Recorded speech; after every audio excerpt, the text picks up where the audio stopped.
Thank you, Bong Eats. And this is proof, as you can see now, of how good the chapati recipe was, that even my aloo paratha fluffed up.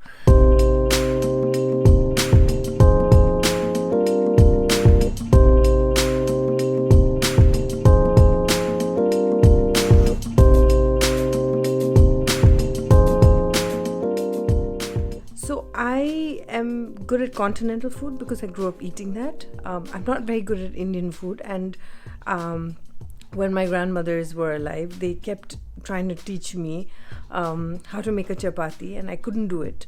It isn't because I didn't know how to do it, but it was just that I had too much. I wanted to play. I didn't want to learn how to make chapatis. Plus, I think I was a deep-rooted feminist when I was a kid. So I was like, why should girls only know how to make chapatis? So I was so stupid that I never learned how to make chapatis. And they were so amazing that they would be able to roll the chapati without even moving the chapati, chick with their wrist. So of course, after they died, I realized, such a treasure that I missed in terms of learning, and they would always want to teach me. Cut to year, of course, I got married, then I had a child, and of course, during that time, I did try and make chapatis, and the running joke in my family was, when Sangeeta makes chapati, she's so international, she makes different countries, from the world. So I was truly international when it came to my shapes. And all these years, I've been making it. My shapes aren't great, and they're definitely not round. But I even had this phase where I would make chapatis and use a stencil.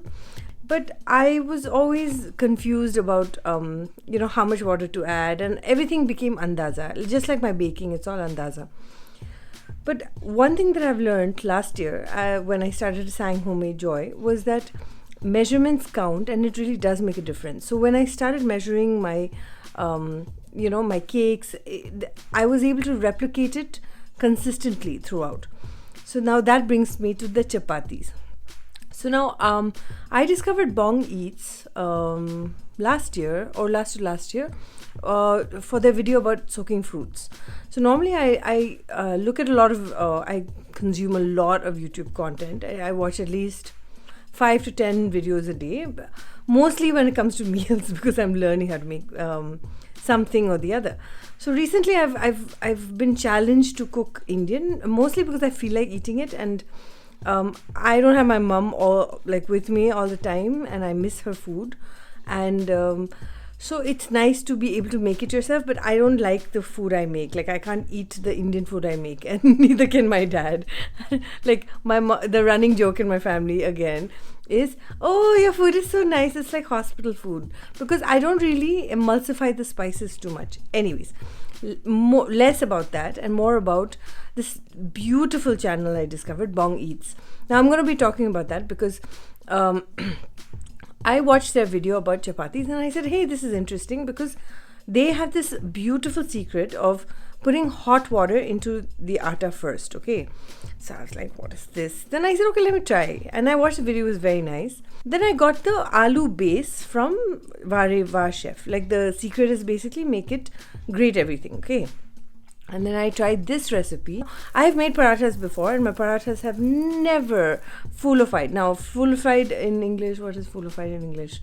Puffed up, and this recipe, this Bong Eats chapati recipe, is so good that it can even puff up your aloo paratha, which in my dictionary is unheard of. I've never either had puffed up aloo paratha or so I was so impressed. I did it, and then I shot a little video. So it's cut to the morning where I was making aloo paratha, which puffed up.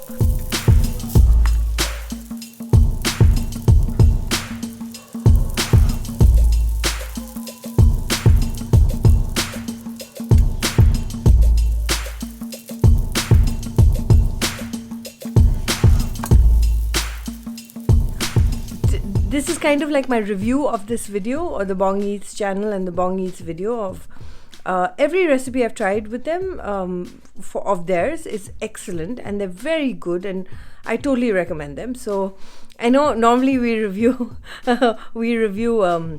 movies, but today I'm this is a review of Bong Eats. Great channel, check it out. And especially if you haven't listened to your grandmother, like I never did, or your parents who are telling you to make chapatis, their recipes are so they're so simple, but they're so informative, and they even give you the scientific reasons why you should do what. So yeah, like we're gonna be eating a lot more chapatis. Thank you, Bong Eats. And this is proof, as you can see now, of how good the chapati recipe was, that even my aloo paratha fluffed up. So that's a little review of them, but thanks for joining me, and I'll catch you with more recipes. I am going to get into a lot of Indian cooking now, because recently I had this amazing paneer sabzi, which I don't like paneer, but I can't get enough of this paneer sabzi. So I'm going to be trying and discovering that. So over time I'll be giving you more. And hopefully if I like the video, I will be sharing those videos too. But for now, please subscribe, not to my channel, to Bong Eats. Alright? See you. Take care. Bye.